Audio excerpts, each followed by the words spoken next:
رسول کریم صلی اللہ علیہ وسلم جب دھوتے یا یہ کہا کہ جب نہاتے تو 1 سا سے لے کر 5 مد تک پانی استعمال فرماتے تھے، اور جب وضو فرماتے تو 1 مد پانی سے۔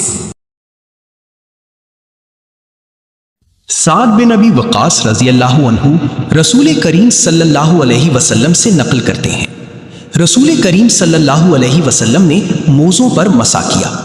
عبداللہ بن عمر رضی اللہ عنہما نے اپنے والد ماجد عمر رضی اللہ عنہ سے اس کے بارے میں پوچھا تو انہوں نے کہا سچ ہے، اور یاد رکھو جب تم سے سعد رسول اللہ صلی اللہ علیہ وسلم کی کوئی حدیث بیان فرمائیں تو اس کے متعلق ان کے سوا کسی دوسرے آدمی سے مت پوچھو۔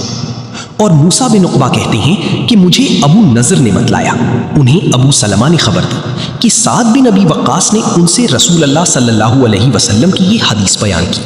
پھر عمر رضی اللہ عنہ نے اپنے بیٹے عبداللہ سے ایسا کہا۔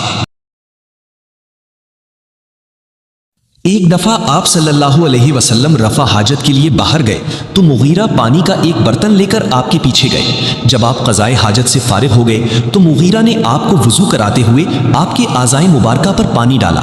آپ صلی اللہ علیہ وسلم نے وضو کیا اور موزوں پر مسح فرمایا۔